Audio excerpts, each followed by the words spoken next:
여러분 안녕하십니까? 뉴스데스크 제주입니다. 20여 년 전 제주의 한 골목에서 살해된 이승용 변호사 살인 사건을 기억하실 텐데요. 미제로 남을 뻔한 사건이 2심에서 살인죄를 인정해 징역 12년을 선고했었는데 대법원이 이 살인 무죄 취지로 파기하고 이 사건을 2심 법원으로 돌려보냈습니다. 결국 이승용 변호사 살인 사건은 다시 미궁 속으로 빠지게 됐는데요. 대법원이 왜 사건에 대한 판단을 뒤집었는지 이따금 기자가 보도합니다. 지난 1999년 제주시 삼도동의 한 골목에서 숨진 채 발견된 이승용 변호사. 당시 단서와 목격자를 찾지 못해 미제로 남았던 사건은 지난 2020년 조직폭력배 56살 김모 씨가 한 방송에 나와 자신이 사주를 받고 후배 조직원에게 살인을 교사했다고 자백하면서 다시 수면 위로 떠올랐습니다. 캄보디아에서 붙잡혀 송환된 김 씨는 후배 조직원과 짜고 이 변호사를 살해하고 취재하던 방송사 PD를 협박한 혐의로 재판에 넘겨졌습니다. 직접 살인을 하셨나요? 그런 사실 없습니다. 실제적 사실을 밝혀드리고 처벌받아야 죄에 있으니까 처벌을 받아야 되고. 1심 재판부는 김 씨의 살인 혐의에 대해 증명이 되지 않는다며 무죄를 선고하고 방송사 PD를 협박한 혐의만 인정해 징역 1년 6개월을 선고했습니다. 하지만 2심 재판부는 김 씨가 특별히 제작된 흉기의 사용 사실을 알고 있는 등 공동정범의 책임을 면할 수 없다며 살인죄를 인정해 징역 12년을 선고했습니다. 그러나 사건에 대한 판단은 대법원에서 다시 뒤집혔습니다.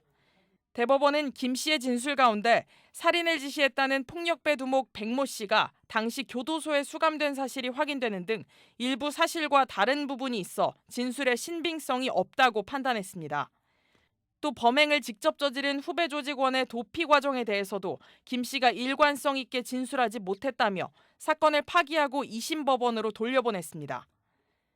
형사재판에서 요구되는 증명의 정도와 진술의 신빙성 판단 등에 관해 법리 오해가 있었다는 겁니다. 이 변호사와 함께 일했던 사무장 등 주변인들은 연락을 받지 않는 등 대법원 판결에 대해 의견을 밝히지 않았습니다. 결국 대법원이 사건을 무죄 취지로 파기환송하면서 사건은 다시 미궁에 빠지게 됐습니다. MBC 뉴스 이따금입니다. 제주에서 술을 마시고 오픈카를 몰다 여자친구를 숨지게 한 혐의로 기소된 30대에게 징역 4년이 확정됐습니다. 대법원 일부는 살인과 도로교통법 위반 혐의로 기소된 35살 김모 씨에게 징역 4년을 선고한 원심을 확정했습니다. 김 씨는 지난 2019년 11월 제주시 한림읍에서 오픈카를 음주운전하다 조수석에 탄 여자친구를 숨지게 한 혐의로 재판에 넘겨졌는데 대법원은 원심 판단에 살인죄의 미필적 고의에 대한 법리를 오해한 잘못이 없다고 밝혔습니다. 제주도의 미술작품 심의 제도와 관련한 연속 보도 마지막 순서입니다. 일정 기준 이상 건축물에 설치하는 이 미술작품이 공정하게 선정되려면 심의 과정에 인맥이나 학연이 개입할 여지를 없애는 것이 관건인데요. 그렇다면 어떤 대안이 필요한지 권혁태 기자가 짚어봤습니다. 한 오피스텔 로비에 걸려있는 그림. 제주도 미술작품 심의위원회를 통과해 지난 2018년 설치된 작품입니다. 그런데 지난 2020년 문을 연 한 대형 호텔에도 비슷한 작품이 걸려 있습니다. 크기만 살짝 다를 뿐 제목부터 구도와 색감까지 사실상 같은 그림으로 볼 수 있을 정도입니다. 2017년 이후 심의를 통과한 이 작가의 그림은 확인된 것만 5점. 헬스케어 타운과 신화역사공원, 드림타워와 모 오피스텔 등에 이 작가의 그림이 걸려 있습니다.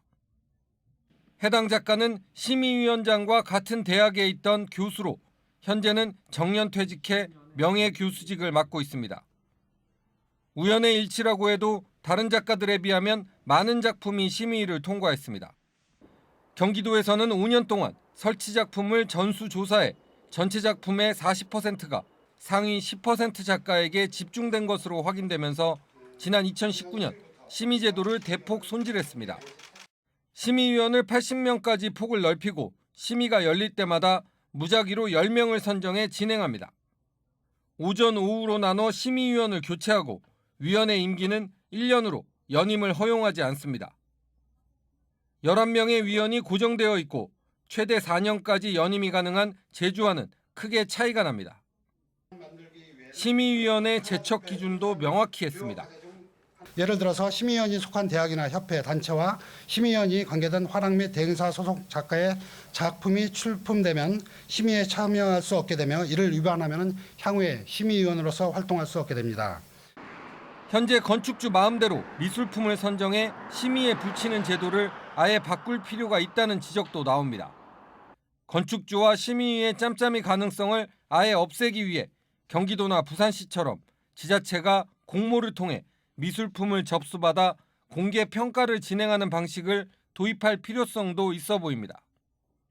관행된 문제, 독식한다라는 관행된 문제를 갖다 해소할 수 있는 방법이 있다라는 생각이 들어요. 그래서 청년 작가들한테도 참여할 수 있는 기회에 문턱을 열어준다라는 그런 긍정적인 의미도 있습니다. 각종 의혹과 논란을 낳고 있는 미술작품 심의제도. 보다 투명하고 공정하게 진행될 수 있도록 제도 개선이 필요해 보입니다. MBC 뉴스 권혁태입니다. 제주도가 오는 2030년까지 전력 생산과 공급 체계를 수소와 재생에너지 중심으로 재편하겠다고 선언했습니다. 탄소 없는 섬 제주를 토대로 그린 수소를 이용한 글로벌 허브 아일랜드를 구현하겠다고 밝혔습니다. 김항석 기자입니다. 제주시 한림읍에 위치한 LNG 복합발전소. 올해부터 LNG를 수소에 혼합해 전력을 생산하는 실증 사업이 추진됩니다. 도내 발전소 가운데 LNG와 수소를 섞어서 태우는 혼합 연소를 시도하는 것은 이번이 처음입니다. 이처럼 제주도가 도내 전력 에너지원을 단계적으로 수소와 재생에너지로 바꾸는 에너지 대전환 로드맵을 발표했습니다. 제주 지역 전력의 50% 이상을 공급하고 있는 화력 발전소의 연료원을 그린 수소로 점진적으로 확대하고 전력 공급을 모두 재생에너지와 그린 수소로 구축하는 그린 수소 아일랜드를 만든다는 겁니다. 이에 따라 도내 LNG 복합 발전기의 수소 혼소를 50% 이상 확대하고 기존 내연 발전기도 점차적으로 수소 전소 터빈으로 전환한다는 계획입니다. 특히 전력 수요 증가 예상으로 제주에 새롭게 구축되는 300메가와트급 LNG 복합 발전소에는 수소 발전 터빈을 도입하게 됩니다. 초기에는 혼소율을 좀 낮겠습니다만은 최종적으로는 무탄소 발전원인 수소 전소를 목적으로 탄소 배출하지 않는 수소 터빈으로 전환할 예정입니다. 지난해 130차례나 발생한 신재생 에너지 출력 제어에 대한 대책도 마련됐습니다. 2025년까지 110메가와트 규모의 대규모 에너지 저장 장치를 구축하고 실시간으로 전력 거래를 할 수 있는 시장을 도입한다는 계획입니다. 또 신재생 에너지로 생산한 그린 수소를 활용하기 위해 버스와 청소차, 화물차 등을 수소 차량으로 대체하고 트램과 선박, 농기계 등으로 사용을 확장한다는 목표입니다. 수소 발전 시설이 단계별로 확충되면 제주의 전력 에너지원은 재생에너지와 수소로 완전히 탈바꿈한 그린 수소 에너지 자립 시대를 열게 될 것입니다. 하지만 시민단체는 아직 수소 혼소 기술이 매우 초보적인 단계로 제주도의 이번 계획은 화석연료의 수명을 연장하려는 산업계 꾀임에 넘어간 것이라며 전력을 더 효율적으로 사용하기 위한 정책을 강화해야 한다고 지적했습니다. MBC 뉴스 김항섭입니다. 제주 지역 진보정당과 시민단체 등으로 구성된 공안탄압저지 민주수호 제주대책위원회는 최근 보수 언론의 제주 간첩단 보도와 관련해 제주 국가정보원 앞에서 기자회견을 열고 피의사실 유포를 중단하라고 요구했습니다. 이들은 조선일보가 아직 기소조차 되지 않은 사건을 압수수색 영장만을 근거로 간첩단 사건으로 둔갑시켜 보도했다며 방첩당국이 압수수색 영장을 흘린 것이라면 피의사실 유포로 엄중히 책임을 물어야 한다고 밝혔습니다. 제91주년 제주 해녀 항일운동 기념식이 제주시 구자읍 해녀박물관 일원에서 열렸습니다. 기념식은 추모제를 시작으로 해녀 노래 공연 등 식전 행사와 공식 행사, 만세 삼창순으로 진행됐습니다. 제주도는 해녀 항일운동 기념탑 인근에 해녀 항일운동 주요 3인 열사의 흉상을 설치했으며 여성이 중심이 된 해녀 항일운동의 정신을 이어받을 수 있도록 하겠다고 밝혔습니다. 오늘 새벽 2시 20분쯤 서귀포시 남원읍의 한 단독주택에서 불이 나 집에 있던 50대 여성 1명이 숨지고 여성의 70대 아버지는 대피했습니다. 또 주택 내부 72제곱미터가 불에 타 소방서 추산 2,200여만 원의 재산 피해가 났습니다. 경찰과 소방당국은 정확한 화재 원인과 사망 경위를 조사하고 있습니다. 어제 오후 5시 10분쯤 서귀포시 표선면 붉은 오름 인근 도로에서 승합차와 승용차가 부딪혀 승용차를 몰던 20대 운전자가 숨졌습니다. 경찰은 승합차가 앞차를 추월하려다 마주오던 승용차와 부딪힌 것으로 보고 정확한 사고 경위를 조사하고 있습니다. 제주지방법원 제2형사부는 공직선거법 위반 혐의로 기소된 부상일 전 국회의원 후보에게 벌금 50만 원을 선고했습니다.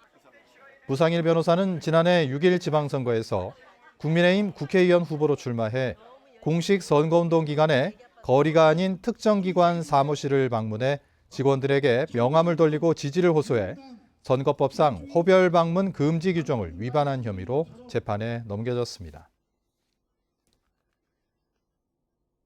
서귀포 해양경찰서는 무자격 외국인 선원을 불법 고용한 혐의로 50대 선장과 선주를 조사하고 있습니다. 이들은 어제 오전 마라도 인근 해상에서 체류 기간이 만료되거나 근무처 변경 신고를 하지 않은 베트남 국적 선원 5명을 고용해 조업하다 해경의 검문 검색에 적발됐습니다. 해경은 적발된 외국인 선원들을 제주 출입국 외국인청에 인계할 예정입니다. 제주 지역 노동자 체불임금 규모가 줄어든 것으로 나타났습니다. 제주도에 따르면 지난해 말 기준 도내 체불임금은 147억 원으로 1년 전보다 9.2% 감소했습니다. 아직 해결되지 못한 체불임금은 8억 600만 원입니다. 업종별로는 건설업이 43%로 가장 많고 도소매와 음식 숙박업이 17%로 뒤를 이었습니다.